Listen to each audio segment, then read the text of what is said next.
Tout le monde sait que les tortues sont extrêmement avisées. Un jour, l'une d'entre elles rassembla tous les animaux pour les avertir. Une dangereuse plante pousse dans notre forêt. Nous devons la supprimer, sinon c'est elle qui nous supprimera. La tortue conduisit les animaux à la lisière de la forêt où s'étendaient les champs de chanvre et dit « Voici la plante en question. » Les animaux l'examinèrent et goûtèrent à ses petites feuilles. L'antilope fit la grimace. « C'est amer, je ne vois pas pourquoi je devrais la brouter. » Le flamand hochait la tête. « Moi non plus, je ne peux rien faire du chanvre, puisque je vis la plupart du temps dans l'eau. » La carpe ne dit rien, mais s'en alla d'un coup de nageoire. Ainsi, le chanvre poussa en toute tranquillité.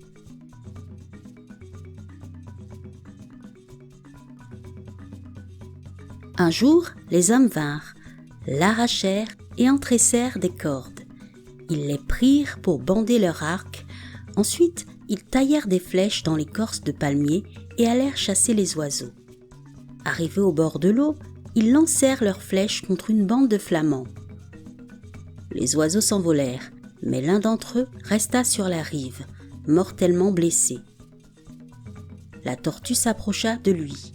« Si tu m'avais obéi lorsque je t'avais demandé de supprimer la plante de la forêt, tu volerais aujourd'hui tranquillement dans les cieux. »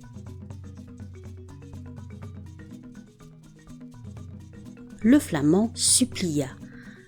« Aïe, tortue, aide-moi !» Il est trop tard. Un homme vint, prit le flamand et l'emporta chez lui.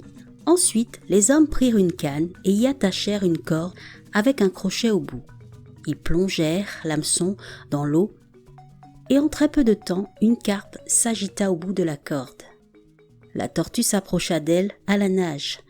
« Si tu m'avais écouté, tu nagerais aujourd'hui en toute tranquillité. »« Aïe, tortue, aide-moi » supplia la carpe. « Il est trop tard » répondit la tortue.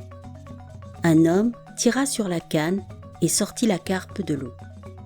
Ensuite, les hommes prirent les cordes et firent des nœuds coulants qu'ils disposèrent sur un sentier. L'antilope s'y laissa prendre. La tortue s'approcha d'elle. « Si tu m'avais écouté, tu courrais aujourd'hui tranquillement dans la clairière. »« Aïe, tortue, aide-moi » supplia l'antilope. La tortue rongea la corde et libéra l'antilope. Depuis ce jour, elles furent amies. Et pourtant, l'antilope était aussi idiote que la tortue était rusée.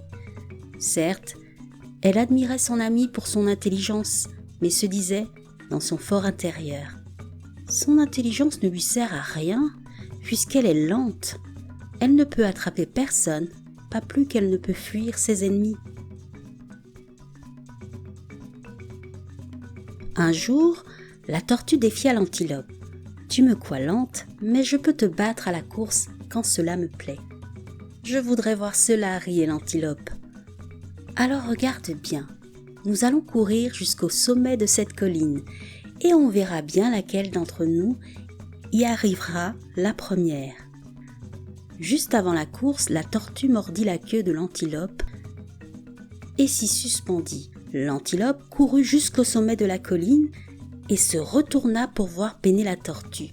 Celle-ci lâcha la queue de l'antilope et dit « Je suis là, je t'attendais. » L'antilope avait beau se creuser la tête, elle ne comprit pas comment la tortue s'y était prise pour arriver avant elle. En ce temps-là, le roi des animaux, le lion, convia tous ses sujets à un somptueux festin. Le léopard, le singe, l'éléphant vinrent ainsi que l'antilope et la tortue. Le repas fut magnifique, il y avait de la nourriture en abondance pour tout le monde. L'éléphant mangea des bananes, le crocodile du poisson. Par malchance, la tortue et l'antilope, qui avaient déjà l'eau à la bouche, avaient oublié leurs assiettes à la maison. Le lion avait bien demandé aux animaux d'apporter leurs assiettes, mais la stupide antilope n'y avait pas pensé. La tortue, occupée à inventer ses mauvais tours, avait bel et bien oublié, elle aussi, son couvert. Elle se tourna donc vers l'antilope. « Cours vite à la maison chercher 2 assiettes pour que nous puissions manger. » Mais l'antilope n'avait pas envie. « Pourquoi moi? Ne cours-tu pas plus vite que moi ?» Certes, mais tu habites plus près. L'antilope s'en alla chercher 2 assiettes, mais auparavant, elle cria à la tortue. « Ne mangez pas tout !» La tortue se mit aussitôt en quête d'une assiette. Elle aperçut un minuscule ouatelet qui portait une énorme assiette. « À quoi te sert une aussi grande assiette ?» lui demanda la tortue. « 2 graines suffisent pour te remplir l'estomac. »« Tu as bien raison, acquiesça le ouatelet. D'ailleurs, j'ai fini de manger. Dans ce cas, pourrais-tu me prêter ton assiette ? J'ai oublié la mienne à la maison, demanda la tortue. Le ouatelet ne se fit pas prier. Fais seulement attention à ne pas la casser. La tortue remplit son assiette et mangea à se faire éclater le ventre. Après qu'elle eut rendu l'assiette au ouatelet, l'antilope revint. Elle se mit aussitôt à se lamenter. « Vous ne m'avez rien laissé !» Et en effet, seuls des os et des peaux de bananes témoignaient du magnifique festin. « Tu n'es pas la seule, riposta la tortue. Je n'ai pas mangé une seule bouchée en attendant mon assiette. Tu en as mis du temps. » Le lion interrompit les lamentations de la tortue et de l'antilope qui se tenait là, toute penaude, l'assiette vide à la main.